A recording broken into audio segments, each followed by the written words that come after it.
Absolutely. That's funny. So as we're getting our next guest sat down, we're obviously, what we're starting to do is actually, we're not even taking breaks anymore. We just figured we would do live transitions and roll with it. Who needs a break? You know, it's live radio. We don't care. Let's have fun with it. That's right. You know, I am mad at my next guest. She dropped the ball on something last night, and I'm going to call her out on it here in a minute. Please do. Karen May, SEIU 1000 political coordinator, political and community organizer, correct? Did I get that right? So, Karen, do you remember what you dropped the ball on yesterday? I forgot to announce the podcast. Right. It's not a podcast. It's a live radio show. I forgot to announce the live radio show. I didn't think about it either. Darn it. That's all right. But what was good, though, is as soon as she came down, from announcing at the meeting last night, she was like, man, I forgot to mention it. And I was like, stepped right off. I'll be honest with you, I forgot about it, too, until you said that. Right. And then I was all, I was like, oh, yeah, I was thinking to myself, you just told on yourself. Just told on yourself, darn it. So thanks for coming on the show. Really appreciate it. Thank you. Have you been on very many live radio shows? One, maybe two. All right. Well, you got one right now. And we've been having a lot of fun, by the way. We've been talking about old movies and labor, and we've been all over the place. All over the place. And it's kind of been a fun show because we had bargaining today with the county. And we went from that into this almost immediately. And so our agenda is not as clean as it normally is. Well, hey, invite me back for the labor movie discussion because I've got some favorites. Oh, really? Well, what are they? Yeah. Sure. Mate One, John Sayles. Do you know that one? Mm-hmm. That's an amazing movie. And Boots Riley, the new Boots Riley movie. I haven't seen that one. And anyway, Google Boots Riley. All right. I Love Boosters is the new one. And then I forget the other one, but great labor movies. All right. Yeah. Got to make some notes. Thank you. You're a daisy if you do. Oh, Quote. we're still going with it. Right? Yep, The tombstone comments are still coming in. They are. How's our YouTube chat going over there? Did it die down finally because we stopped talking about Colton? No, oh, wow. That's awesome. We've got part of the problem with our show is that we have so many platforms. We have like a whole bunch of chat areas that are all over the place. Right. So it's not like we can actually follow all of them.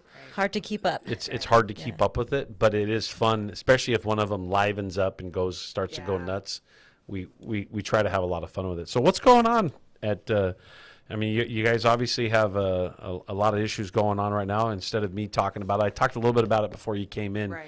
I don't know if you were listening live as you came in on your radio, but you should because it should be on the dial. And if you're not, why don't you just let everybody know what's going on with SEIU 1000? Yeah, really appreciate the opportunity. Yeah, we are also in bargaining, but our contract already expired on June 30th. So it is critical right now. And the state is just, not really bargaining in good faith, came back with the counter proposal of literally $0 and no remedy on the return to office mandate. The governor basically wants to eliminate telework, which is not just a worker issue. It also saves money for the state. I mean, we had a bipartisan audit by the state, and it came out with results that telework, remote working, not only is more productive, it saves the state $225 million. Wow. So why is the governor doing this? It doesn't make any sense at all. It doesn't make economic sense. It's not good for the environment because of all the extra pollution, traffic. So, we want a basic fair contract, right? Basic cost of living. We're underwater right now. I mean, as we all know, inflation and the cost of living has just spiked. And so it's sort of a double gut punch that not only are they not offering anything to keep up with the cost of living, but they're also, costing workers additional money by forcing them to come back to the office when there isn't even capacity in the offices anymore for people to work. Yeah, I was going to say, I thought a lot of that space had been given up, in other words. That's exactly right. In a way to save money on the actual space itself. Yeah, it actually did save They money. went to like hoteling space. I heard that term used where, yeah, they got rid of a lot of spaces and they kept very few cubicles so that if you had to go in, you can go in and rent, like not rent, but you could use a space type thing. Yeah, They like call it hoteling.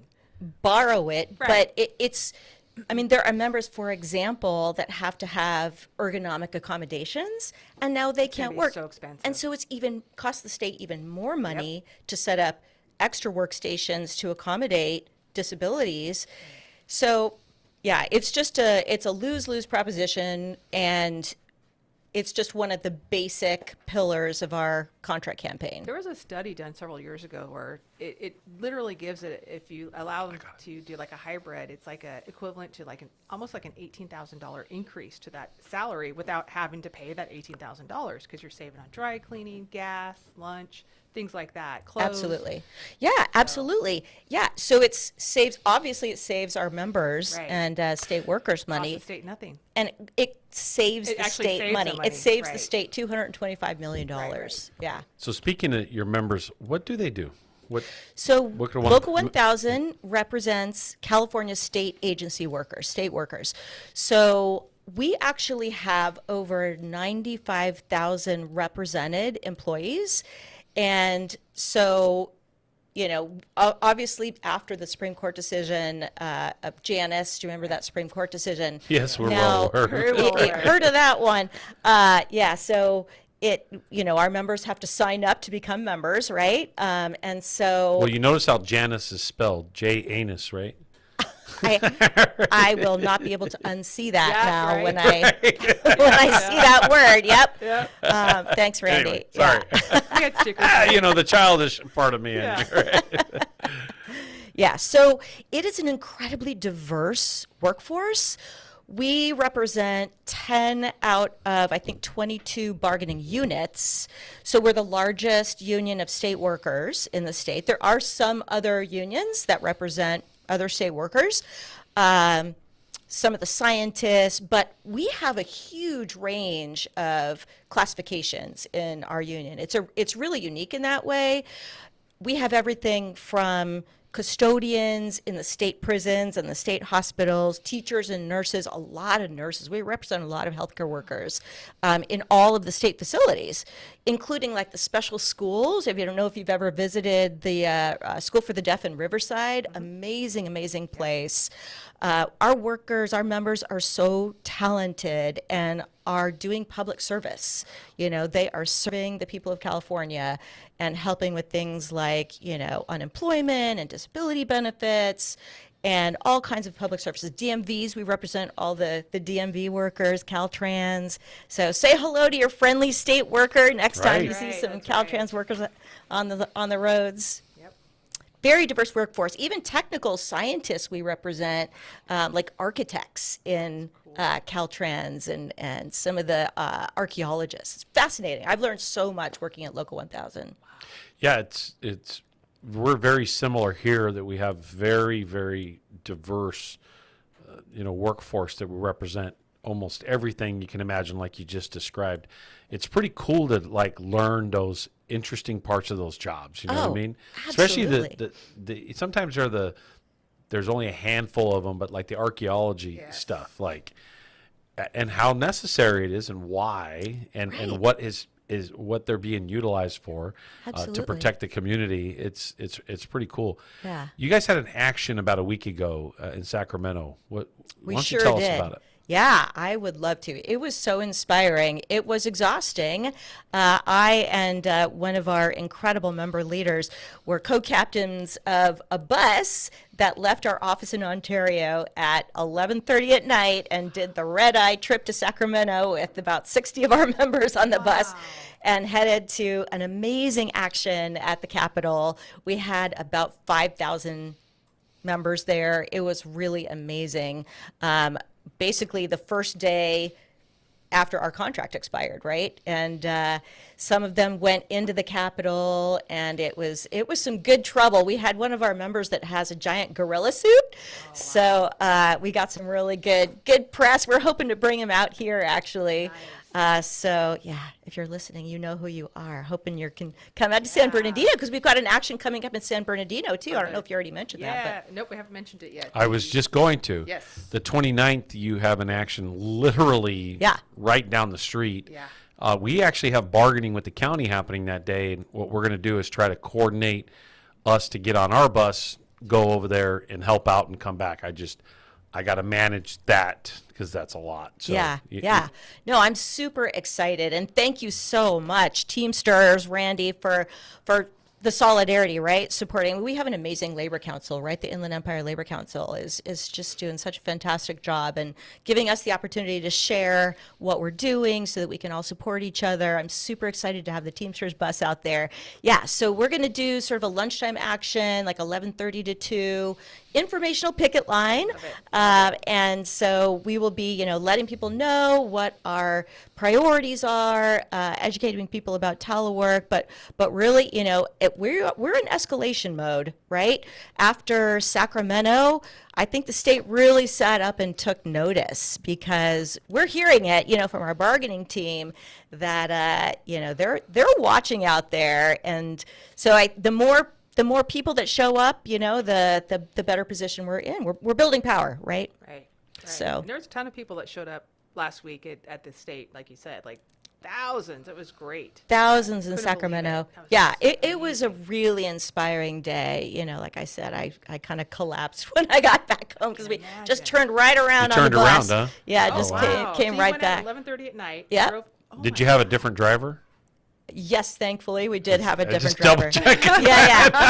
right? Right. Although No. Marcos You could had do a it. driver switch. No, driver switched the seat. Yeah. Our drivers were fantastic. Yeah, they were really great. And Where'd you get the bus members, from? that I do not know. That was Charter it? Yeah, it was a charter bus. Okay. Yeah, What yeah. about the Teamster bus? Have you seen It was the probably a Teamster Teamster bus. Oh, have you seen our bus? Well, yeah, your bus is super cool. Yeah, Yeah. it really is. Next time, use our bus. Yeah, absolutely. You guys yeah. can use. Absolutely. Oh, really? Yeah, well, next time, Yeah, shoot. I mean, we got to try to coordinate it if it doesn't work for our schedule, but Right. we want that thing on the road. Yeah. Oh, that's amazing. Yeah, next time we have a all-night bus ride to Sacramento, I'll hit It's you much- up. It's a comfortable bus to be in, Oh, by it's the so way. comfortable. That's Oh, amazing. yes. Yeah. Wow, super cool. Luxury. That's great. So why do you think the Newsom administration is playing hardball with you guys? Well, I am not a mind reader, right? But Here, let's call Gavin. Yeah. Actually, he has his number. Oh, I'm sure you do. Yeah. he Well, does. next time you see him, you could ask him. Yeah. We know he has Gavin, ambitions. Let's go have some wine for dinner tonight. That's right. Let's talk about what's going on with 1000. Oh my goodness. Well, I'm just kidding. he's got he's having conversations, right? And so, but it is just very, very unfortunate that, Right. I mean, our members feel really betrayed, I have to say, because, we supported him in the past, and we're incredibly disappointed that he has really betrayed us Right. in these negotiations and with the return to office mandate. I mean, it's bad governance, really, and so whatever his agenda is, it is not a worker agenda. It is not a union agenda, and it's not even a good governance agenda. He's costing the state money. He's costing workers money. So there's no excuse, right? There's just no excuse. Right. How do you think the broader labor movement can support your actions and activities and what's going on at 1000?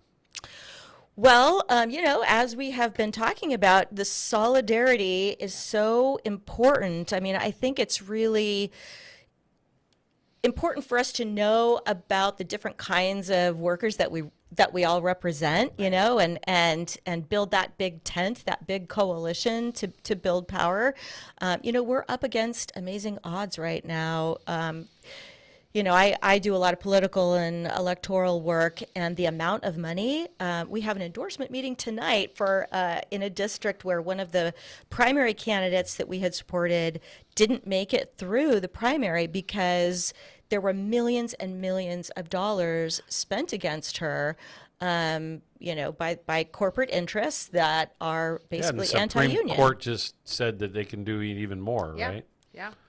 It's insane. Insane. Yeah. Absolutely insane. Yeah, no, it is. It's crazy. And so we need to stick together. I mean, that's the only solution. I think, you know, the Labor Council is doing a great job. I'm really excited about the Labor Day parade. SEIU is going to be, you know, there in full purple force. Right. On Labor Day. I'm sure you guys are going to be out there too. And there's an amazing labor community in the Inland Empire. Yes. And this is where the action's at. This is is. the front lines out here. You know, Yeah. we're getting into some good trouble, and we need it. You know, Yes. people are in crisis out here. Also, let us know, you know, obviously you see we have all the billboards out here, right? Yeah, I love them. You know, if you want us to run a message for a few days, you know, Yep. let us know. Get That's with Robert. amazing. We'll run a message for you. You know, I personally think all the unions should have some billboards. I Yeah. mean, imagine if we had, you know, 50 or 60 billboards spread out among all the unions in Southern California. We could do some pretty powerful messaging. That's very cool. There was a sort of a little coalition that got together in Sacramento and actually bought a billboard with Newsom's picture costing the state $225 million for the you know, return to office mandate. So yeah, and people notice it. They do. We've It's very gotten effective. a lot of comments about it. So Very effective. We absolutely, every time we flip our billboards to a new message, we instantly see a spike in, you know, traction, Right. connection, engagement, and comments, and Messages, this, yep. depending on what the message is, what we're doing at the particular time. So let us know. We definitely thank you. Love we that. love, because what we want to everybody to know is that we're connected to a broader relationship, a broader community, That's right. and that we're all going to help each other try to make things happen. Yep. That's So- right. That's And right. I think on That's that what power point, is. it's That's right. important to ask the question of, you know, what's going on in California. You know, how do you think what we're doing here in California, and as assertive as we're being, is going to influence public sector bargaining across the country? Because obviously you've seen under the Trump administration a straight up attack on public sector bargaining. Absolutely. Project 2025 essentially says public sector bargaining shouldn't exist. And one of the things I try to always caution safety is it includes safety. Yeah. Like Yeah. Project 2025 actually attacks safety pretty heavily. Absolutely. I'm actually a little surprised that it is that obvious about attacking safety. Cops, firefighters, they have a tendency to sit back and say, "Oh, no one's going to touch us." Right. Oh, yes, they We're will. untouchable. Yeah. Wisconsin will teach you something different. Oh yeah, That's watch right. Wisconsin. But you know, it's more than just sort of like public safety, first responders. It's public safety for things like tracking diseases, Right. disease outbreaks, right? I Right. mean, those are our members. A lot of our members do correct. that kind of tracking Public and health. scientific work. It's public health. We have a Correct. lot of public health workers out there that we represent, and they're doing such important work. Water treatment. I Water mean, the list treatment, goes you know, on. disease epidemic Yeah. tracking. That saves more lives every day than all the safety. Isn't that Look, I'm crazy? not Oh, yeah. downgrading safety, but you got to recognize the fact that people protecting water, people Mm-hmm. protecting our environment, people protecting these things that we're talking about saves more lives every day. That's right. Yep. That's than, right. Than somebody else. You know, Lives and money, That's right? correct. Because if That's people right. get sick, they're missing work, they're going to the hospital, That's right. right? And you know, if they don't have insurance, right? Right. They don't have health care, they go to the ER because that's the only option that they have, you know? And we're not even hearing about a lot of this stuff because they've cut the budget so much for tracking the You data. can't track it, right? You know, Right. and so actually 3 of the bills that we're supporting right now in the California state legislature are about transparency, about tracking the data. How much is telework saving the state? We want that dashboard right on the website. That's one of the things that AB 1729, if you want to call your state senators about that and support that bill, 1729. that's our telework bill. you got to be careful. I had these two picketing over here saying they want to telework from now on. Look, I'm not minimizing your fight. I'm obviously making fun of Yeah. them. I'm like, well, how could can't have this fun, if you're not here. Well, we have a lot of essential workers and a lot of Yeah. our members. I think we have about 30% of our membership that is affected by the return to Telework. office, the Right. telework. But of course, most of our members are working in the prisons, in the DMVs, in the, on the roads and doing literally essential How work. does that play out when you have that contradiction? In other words, not contradiction in policy, but more of a conflict between, well, I got to come to work, so how do you guys work through that? Because that's obviously something we got to deal with. Yeah. We have a very similar situation. Yeah. Where I do have some obviously units that cannot telework. Right. That's just not possible to do their job that way. Kind of saying, well, if I got to come to work, everybody else has. Sure. Yeah, no, and I understand that, I mean, people want fairness, right? And not everybody gets, has the opportunity to work at home. And of course, that's not our only priority. We have two other bills that we are supporting right now in the California State Legislature, also related to transparency around contracting out the nurses, because a lot of these facilities are understaffed and we need fair staffing. I know this is an issue for a lot of the different SEIU locals too. But, how much are these really expensive nurse registry contracts costing? They're not even telling us. It's more expensive for the state, and it hurts our workers, and it hurts the patients. That's right. Right? So that's another bill we're pushing. And then another one It's a way is to hide the money, actually. Yeah. That's hide exactly the right. expense, yeah. Yep. yeah. Yeah, we deal with that in the cities. We deal with that at the county. Yep. They cook up this idea, and then they have this, in this case, subcontracting the work out, right? Right. It's a Right. form of subcontracting out. Yeah. And then by the time you track down that cost, typically you find that cost far exceeds it if they'd have Yes. just hired them Oh, internally. 100%. Yeah. Or I should say like 300%. So sometimes it's like Yeah, sometimes three it times is. more You're right. than if you Yeah, would and just who got hire rich? a state Some worker. billionaire got rich usually. What's that? Some millionaire or billionaire ended up getting Yeah, rich as a no, result that's of exactly it. right. Pushing those public services into the private sector Yeah. really hurts everybody but the billionaires that are That's right. cashing in, right. So, and we want to stop mandatory overtime too. There's another transparency staffing related issue, right? They're, when they get desperate, they're forcing our members to, do mandatory overtime, overworking them, stressing everybody out. It's bad for the patients, it's bad for everybody. So fair staffing, transparency, and good government, good governance, modernized government, so that the agencies themselves can determine how best to do their work, what's the most productive and, how to save everybody money. Absolutely. We just have a couple minutes. This is a live show, and we end in about 2.5 minutes. That's one of the fun parts about running a live radio show is you can't change those things. Right. But Time is time. yeah, Time is time. any final thoughts? Well, thank you for the opportunity. Please come out to Yes. our action at the Rosa Parks building in San Bernardino. It's where the Department of Transportation is. It's right in the downtown area. You will hear us and you will see us. We'll all be in purple. Come out with your purple. You got it. On the lunch hour on the 29th. We will be there. And, thank your local DMV worker. Thank your local, EDD Yep. worker that's helping you get unemployment. If you get a chance, please, tell management in these facilities, tell the managers at the DMV, tell, the supervisors that you support state workers, that you support, fair bargaining. We're not asking for much. We're just asking for a basic fair contract, healthcare, cost of living, Right. the opportunity to work remotely when there's no space in the office. Correct. Yeah. Karen May, thanks for coming on. SEIU Local 1000 political and community organizer. We appreciate you coming in, talking about the fight that's going on. We're building worker power in the Inland Empire, and the way we're building worker power in the Inland Empire, we thank a Teamster program. We have our buses, we have our billboards, we have a radio show, Teamster Advantage. We're encouraging our members to talk to their family, their friends, their neighbors, encouraging other workers to organize, stand up, and potentially withhold their labor and get together in these fights like we've been describing all day today. Can I mention one more thing? We literally have no time. I wish we could. Strike schools. This is the Worker Power Hour with Randy Corgan on the Teamsters 1932 Broadcast Network, airing live from San Bernardino. Longtime organizer, first-time radio host. Signing off. Take it away, Mark.